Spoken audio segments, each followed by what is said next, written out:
नमस्कार मित्रांनो, आज आपण राज आणि निशाची अशी कहाणी बघणार आहोत. अशी एक लव्ह स्टोरी जी क्वचितच बघायला मिळते.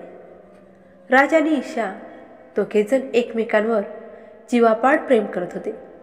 नेहमीप्रमाणेच राज आणि ईशा फेसबुकवर चॅटिंग करत होते. आज राज ईशाला काहीतरी सांगायचा प्रयत्न करत होता, पण सांगू नाही शकला. ईशाचा मेसेज येतो, हॅलो राज. त्या राज बोलतो, मला तुला काहीतरी सांगायचे आहे. ईशा विचारते, कशाबद्दल? राज म्हणाला, काहीतरी महत्त्वाचे सांगायचे आहे. ईशा बोलली, सांग. त्यावर राज म्हणाला, मला समजत नाही आहे की कसं बोलू, पण मला असं वाटतं आपल्या या नात्यातून ब्रेकअप पाहिजे. मी माझ्या कुटुंबासोबत दुसऱ्या ठिकाणी राहायला चाललोय आणि मला नाही वाटत आपण एकमेकांना वेळ देऊ, म्हणून फक्त कॉलेजमध्ये एकत्र राहून काय फायदा. मी कोणतंही नातं शेवटपर्यंत नाही ठेवू शकत. ईशा काहीच न बोलता निघून गेली. तिने फेसबुकवर लॉग आउट केलं. राजला ईशाला हे सगळं बोलून खूप वाईट वाटलं होतं. तो सुद्धा ईशावर तेवढंच प्रेम करत होता जेवढी ईशा त्याच्यावर करत होती. तो त्या रात्री संपूर्ण रात्रभर झोपू नाही शकला. नाही ईशा झोपली. यामुळे दोघे पण दुसऱ्या दिवशी कॉलेजला नाही गेले.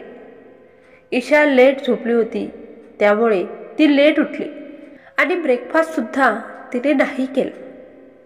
ईशाने त्या दिवशी कुठल्या सुद्धा मित्र किंवा मैत्रिणीचा फोन उचलला नाही. कोणाला सुद्धा उत्तर दिलं नाही. ती राजच्या बोलण्याने एवढी खचली होती, एवढी तुटली होती की स्वतःला बंद करून घेतलं होतं खोलीमध्ये आणि भिंतीकडे गप्प बघत राहिली होती. तिच्या डोक्यात त्या सगळ्या जुन्या आठवणी जाग्या झाल्या होत्या, ज्या तिने राजसोबत घालवल्या होत्या. शेवटी ती खूप रडायला लागली आणि स्वतःला बंद करून त्या खोलीत कितीतरी दिवस तसेच बसून राहिली. तिने अन्न पाणीसुद्धा सोडून दिले होते. खूप दिवसानंतर ती कॉलेजला गेली आणि जाऊन पहिल्या बेंचवर बसली. नेहमी ती राजसोबत लास्टच्या बेंचवर जाऊन बसत होती. राज नेहमीप्रमाणे शेवटच्या बेंचवर बसला होता. कितीतरी वेळा ते दोघेजण आमोरासमोर येतात, पण एक वाक्यसुद्धा बोलत नाहीत. असेच कितीतरी दिवस चालू राहतं. राजसुद्धा तिच्यावर खूप जीवापाड प्रेम करत होता. एक दिवससुद्धा ईशाशिवाय तो मुश्किलीने काढत होता. शेवटी त्याने एक दिवस ईशाला फोन लावला आणि ईशाने फोन उचलला. राज म्हणाला, आय एम सॉरी. मी तुझ्याशिवाय नाही राहू शकत. मी माझ्या वडिलांना बोलून तुमच्या घराजवळ घर भाड्याने घेईन, नाहीतर मी हॉस्टेलवर राहीन. प्लीज ईशा, मला माफ कर. मी तुझ्याशिवाय नाही राहू शकत. सॉरी बाबा, आता तरी ऐक. हे ऐकून ईशाला इतका आनंद झाला की ती रडायला लागली. रडता रडता हसत म्हणाली, अरे वेड्या, माझं सुद्धा तुझ्यावर तितकंच प्रेम आहे. दुसऱ्या दिवशी राजने आपल्या आईवडिलांना मनवले आणि हॉस्टेलवर राहायला गेला. तो एवढा खुश होता की त्याचा आनंद गगनात मावत नव्हता. ईशाला भेटण्याचा आनंद इतका होता की आनंदाच्या भरात गाडीचा स्पीड एवढा होता की समोरून दुसरी गाडी आली. त्या गाडीला चुकवण्यासाठी गेलो, पण गाडी आउट ऑफ कंट्रोल झाली आणि राजची गाडी पलटी झाली आणि दरीत कोसळली. राजला वाटलं, आता तर मी मेलो. त्याच्या डोळ्यांच्या समोर ईशाचा चेहरा आला होता. जेव्हा त्याने डोळे उघडले तेव्हा तो एका हॉस्पिटलमध्ये होता. ईशा त्याच्या जवळच बसून होती. ती बोलते, राज, तू मला असं सोडून जाऊ शकत नाहीस. राज तिचा हळूहळू हात धरतो आणि म्हणतो, मी तुझ्याशिवाय कुठे जाणार नाही.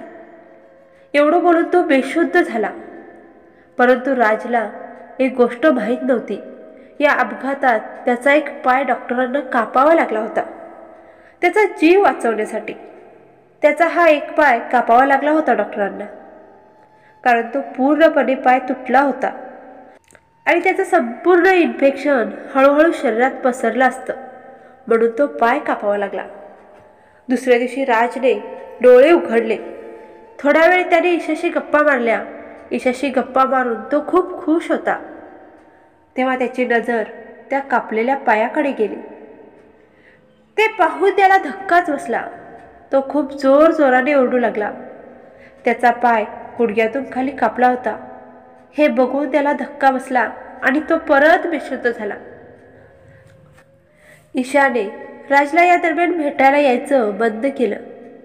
त्यामुळे राजला खूप वाईट वाटलं. त्याला असं वाटू लागलं की ईशा आता आपल्यावर प्रेम नाही करत, कारण तो आता अपंग झाला होता. ईशा आपलं उरलेलं आयुष्य एका अपंगाबरोबर नाही घालवू शकत कदाचित.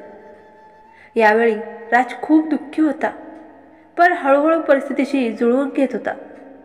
सुमारे 2 महिन्यांनी कुटुंबासह रुग्णालयातून बाहेर आला.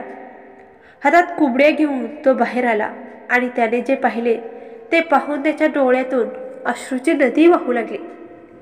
कारण समोर ईशा हातात पुष्पगुच्छ घेऊन, कागद घेऊन उभी होती आणि त्यावर लिहिले होते, तुझ्या नव्या आयुष्याचा आधार होण्यासाठी तू मला पात्र मानतोस का?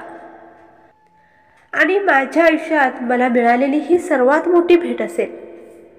तू मला जायला सांगितले तरी मी कुठेही जाणार नाही. हे पाहून राजच्या आईवडिलांनाही आपले अश्रू आवरता आले नाहीत. त्यांनी ईशा आणि राजला मिठी मारली आणि रडले.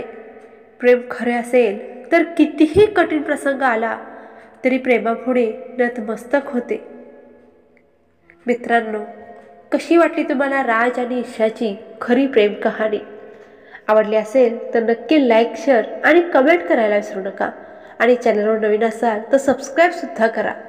भेटूया आणखीन अशाच एका नव्या लव्ह स्टोरीमध्ये. तोपर्यंत धन्यवाद.